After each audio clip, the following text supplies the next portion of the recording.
आज मैं आपको पतले लेंस की फोकस दूरी के लिए न्यूटन का सूत्र बताऊंगा और इस सूत्र का निगमन भी आपको मैं पतले लेंस के द्वारा ही सिद्ध कराऊंगा।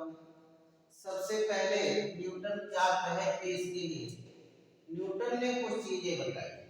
न्यूटन ने बताया लेंस का प्रकाशीय केंद्र प्रायः लेंस के भीतर होता है। ठीक है, लेंस के प्रकाशीय केंद्र से प्रतिबिंब और वस्तु की दूरियों का मापन शुद्धता पूर्वक नहीं किया जा सकता। यद्यपि लेंस के फोकस से वस्तु और प्रतिबिंब की दूरियों का मापन शुद्धता पूर्वक किया जा सकता है। ये किसने बताया?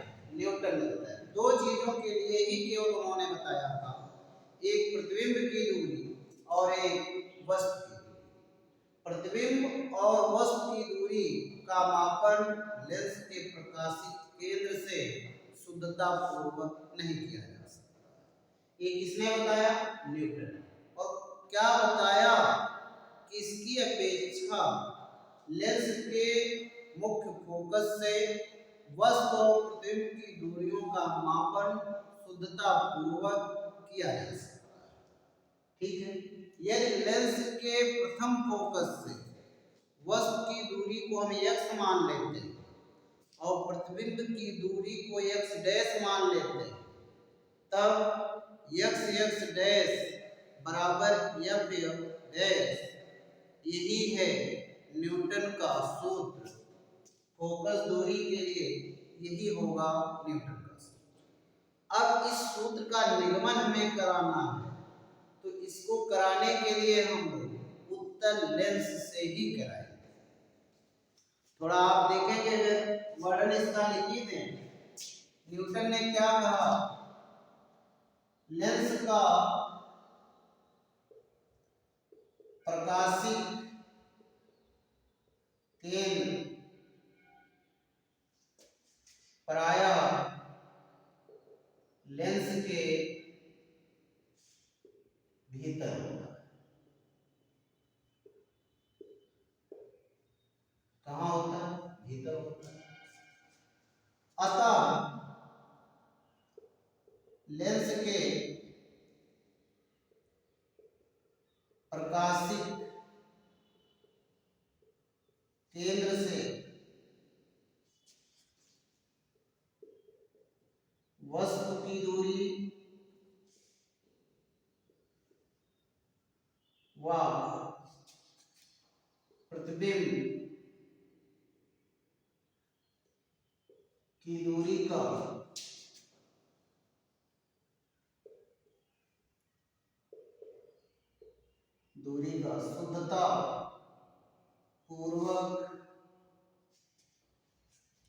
शुद्धता पूर्वक मापन नहीं किया जा सकता।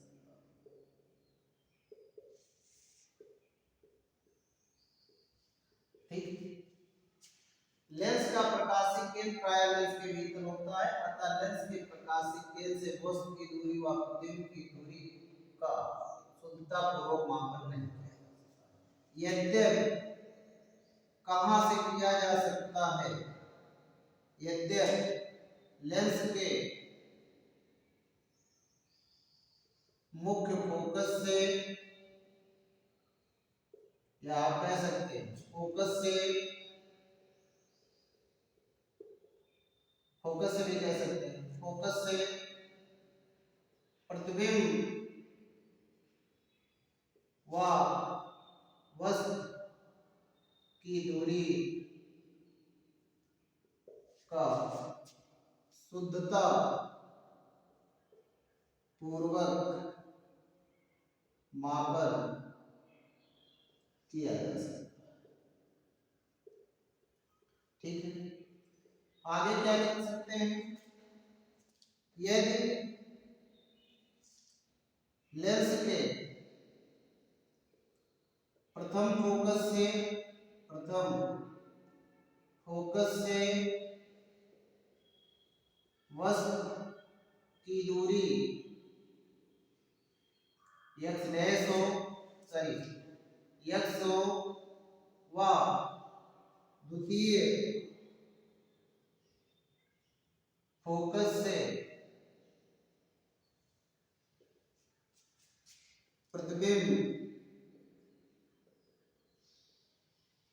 की दूरी x डैश हो, तब न्यूटन का सूत्र क्या है? x डैश बराबर f डैश। ठीक, यही न्यूटन का सूत्र है। ठीक है, जहां f लेंस की प्रथम फोकस दूरी है व f डैश लेंस की द्वितीय फोकस दूरी है। ठीक, ये दो दूरी, f लेंस की प्रथम फोकस, f डैश लेंस की द्वितीय फोकस, ये न्यूटन का सूत्र है। न्यूटन के सूत्र का निगमन कैसे होगा? तो हमने एक पतला उत्तल लेंस ये लिया, ठीक, और लेंस के लिए एक मुख्य अक्ष से खींचा गया, इसका प्रकाशीय केंद्र हो गया।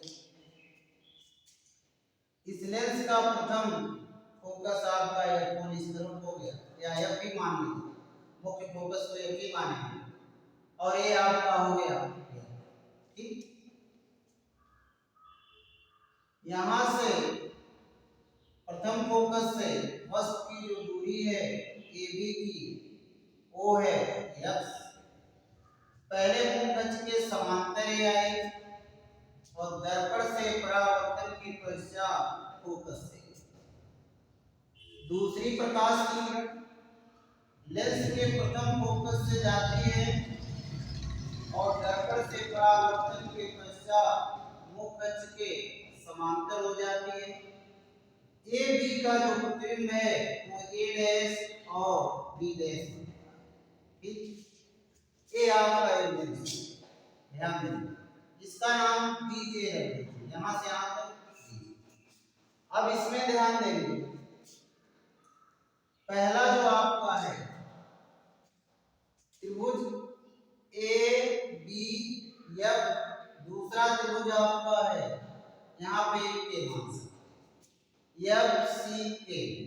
ठीक, दो त्रिभुज हुए, त्रिभुज ए बी एफ व त्रिभुज सी एफ के में हो गया ना। ध्यान देंगे, ए वाला कोण इस पे लंब है और सी आपका इस पे लंब है, यहाँ भी 90 है और यहाँ भी 90 है, तो एक 90 अंश वाला कोण कहाँ आना चाहिए? बीच में, बी ए एफ। कोण कौन सा? बी ए एफ बराबर कोण के सी एफ, के सी एफ, ये क्या हो गया? समकोण हो गया। ठीक, दूसरा ए वाला कोण इस कोण के शीर्षाभिमुख हो गया। कैसे? ये समांतर रेखा है और ये है, इसको एक तिर्यक रेखा काटी है, एक कोण इस कोण के क्या हो गया? शीर्षाभिमुख। अब ए अक्षर आपका बीच में आना चाहिए, कोण ए एफ और बी बराबर कोण के एफ सी, के एफ सी, ये कौन सा कोण है? शीर्षाभिमुख।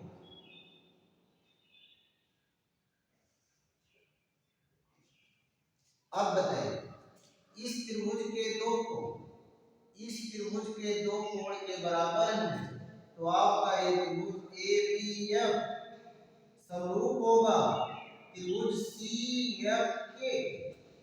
तो समरूप त्रिभुज का नियम भी है, क्या है? ए बी अपान सी के व इसका आधार AF और इसका आधार CF। ठीक, इसकी फोकस दूरी को आप F से और इसकी फोकस दूरी को आप F डैश से भी देख सकते हैं। पहला कुछ चीजें हैं इसमें। अगले त्रिभुज में आपको त्रिभुज CJF में त्रिभुज CJF व त्रिभुज A'B'F में आ जाए। ठीक, C बताइए JC इस पे लंब है और BA' बिंदु A पे लंब है, तो AB कोण और AB कोण कितने के बनेंगे? 90 अंश। कोण JCF व कोण B'A'F क्या है आपका? समकोण है। ठीक, अब आगे चलिए। ये वाला कोण क्या है? शीर्षाभिमुख है, तो JFC A'F B डैश, ये क्या हो गया? शीर्षाभिमुख कोण। तो बताइए ये वाली भुजा इस भुजा के अनुपात के बराबर, JC बराबर आपका होगा A dash B dash, CF बराबर आपका होगा A डैश। अब ध्यान देंगे C के पहले AB JC के क्या है? समांतर है, इसलिए AB बराबर आपका हो जाएगा JC। ठीक, क्योंकि दो समांतर रेखाओं के बीच की दूरी।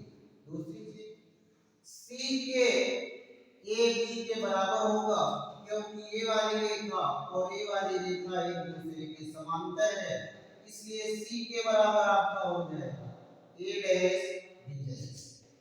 मान लीजिए AB अपान में C के AF अपान C, यह इसे पहला से J से किसके बराबर है?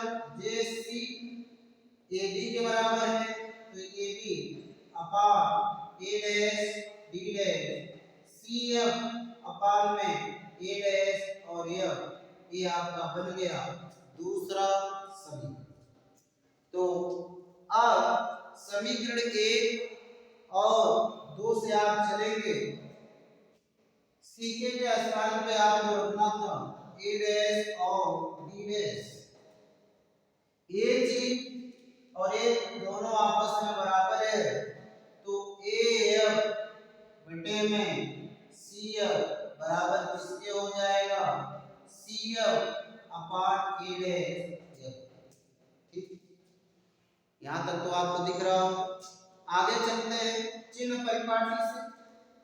AF इसकी दूरी है वस्तु की, यहां तक आगे देख लीजिए। ये चीज आगे AF की जगह हम क्या लिख देते हैं? इसकी दूरी F, बाईं तरफ है इसलिए माइनस CF, F है बाईं तरफ दूरी है इसलिए माइनस CF आपका क्या है? F डैश है और A डैश F जो है आपका हो गए X डैश और ये हो गया X माइनस से माइनस कैंसिल, X डैश का गुणा इसमें X डैश, ठीक है, बराबर होगा F डैश। यही न्यूटन का क्या है? सूत्र। ठीक है, हो गया। अब आपको थोड़ा सा और ध्यान देना है कि यदि लेंस के दोनों ओर का माध्यम समान नोट है, यहाँ नोट डाल लीजिए। यदि लेंस के दोनों ओर का माध्यम समान हो तो आपका F व F डैश आपस में बराबर है। तो तो आप जहां एफ एफ डैश है यहाँ बनाए हैं समीकरण 3 को आप कैसे लिखेंगे?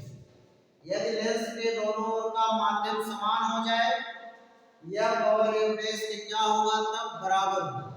तो समीकरण 3 से चले आइए एफ एफ डैश है और x x dash F F dash के बराबर है तो एफ डैश की जगह आप क्या लिखेंगे एफ इंटू एफ बराबर एक्स एक्स डैश। ठीक है इधर लिखा गया। अगर ये नहीं यहाँ समझ में आ रहा तो फिगर को भी देख समेटते हैं। एफ एफ डैश की जगह आपका एफ एक्स एक्स डैश होगा एफ स्क्वायर हो जाएगा एक्स एक्स डैश हो जाएगा वर्ग हटेगा तो वर्गमूल में आपका हो जाएगा। कहने का मतलब जब लेंस के दोनों तरफ का माध्यम समान होगा तो आप एक्स एक्स डैश की जगह आप एफ एफ डैश भी लिख सकते हैं। अगर आपको मैंने कहा एफ डैश की जगह एफ लिखिए ठीक है आप एफ डैश भी लिख सकते थे तो यहाँ एफ डैश का वर्ग होगा और वर्ग हटेगा तो वर्गमूल। इस प्रकार मैंने पतले लेंस की फोकस दूरी के लिए न्यूटन के सूत्र का निगमन करा दिया। उम्मीद है कि आपको ये समझ में आया होगा। आप इसी तरह नोट्स इससे बना सकते हैं और अगले वीडियो में फिर मुलाकात होगी। इसके लिए धन्यवाद।